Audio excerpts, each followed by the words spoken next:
irmãos, paz e alegria em nossos corações.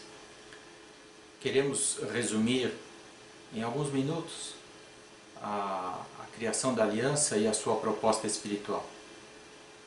Inserida no desenvolvimento do espiritismo no Brasil e dando continuidade ao aspecto religioso da doutrina espírita, que possui também os aspectos científico e filosófico,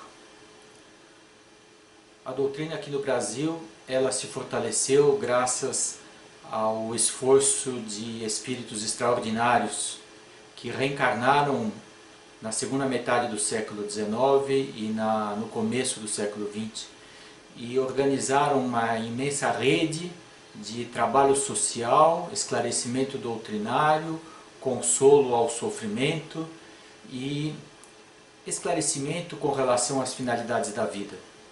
Essa rede de centros espíritas e unidades assistenciais, ela foi possível graças ao trabalho de pioneiros extraordinários, como Bezerra de Menezes, Eurípides Barçanufo, Caibar de Souza Schutel, Anália Franco, Francisco Bastos, Batuíra, José Petitinga, Leopoldo Machado, Chico Xavier. Vocês vejam que cada uma destes espíritos evoluídos,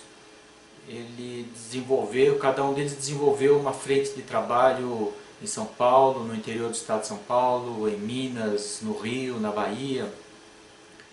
E foi possível assim fazer frente a um preconceito religioso que vigia no final do século XIX, devido às raízes da nossa cultura, e demonstrar pelos frutos se conhece a árvore. Então, bons frutos no campo do amor e da caridade. Entretanto, para que nós aprendêssemos a fazer um trabalho coletivo, sem depender de espíritos iluminados que reencarnassem de tempos a tempos, a missão de Edgar Armond foi justamente construir o aprendizado do trabalho doutrinário em equipe, e isso foi realizado a partir da fundação da Federação Espírita do Estado de São Paulo, em 1936, que encontrou um quadro de necessidade de esclarecimento doutrinário e apoio social muito grande, e que os nossos métodos de atendimento ainda eram insuficientes para fazer frente a uma grande necessidade, uma população grande que procurou os centros devido ao sofrimento desses anos 1920, 1930.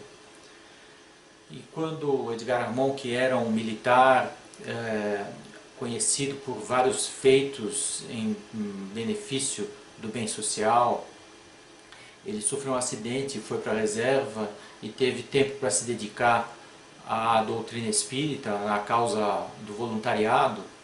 Ele passou a integrar a diretoria da federação em busca de métodos que ajudassem a receber as pessoas e que pudessem ser autossustentáveis em termos de treinamento e capacitação das equipes.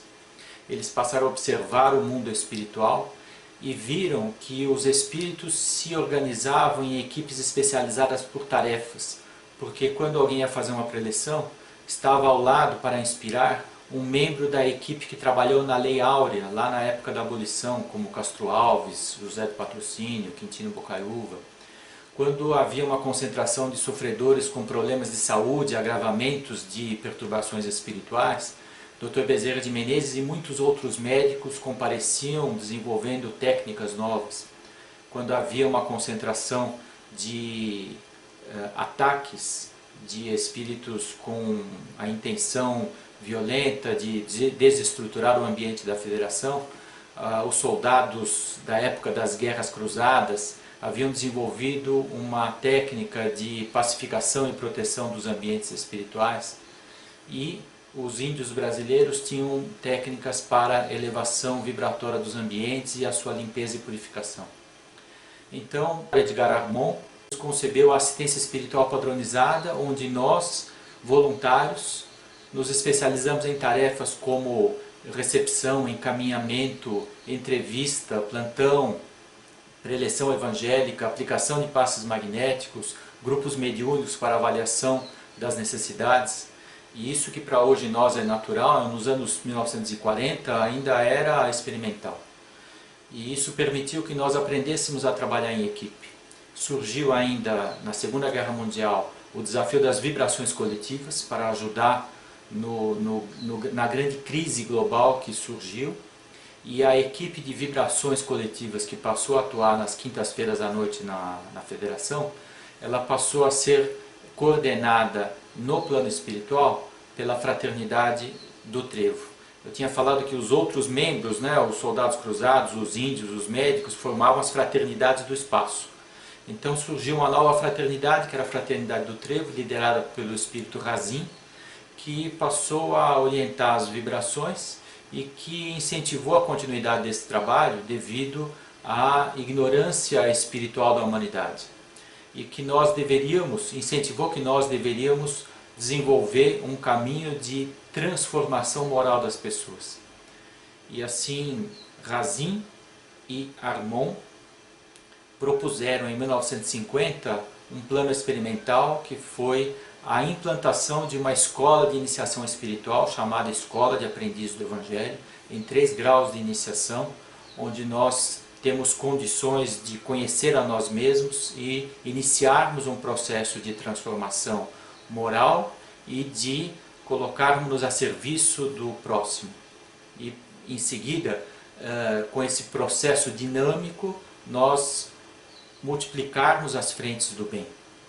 É assim que muitas turmas da Escola de Aprendiz do Evangelho dos anos 1950, 1960 deram origem a trabalhos extraordinários. Talvez o mais conhecido seja o CBV, Centro de Valorização da Vida, uma rede de serviço de prevenção do suicídio e apoio emocional, que é fruto da 7ª turma da Escola de Aprendiz do Evangelho na FEESP.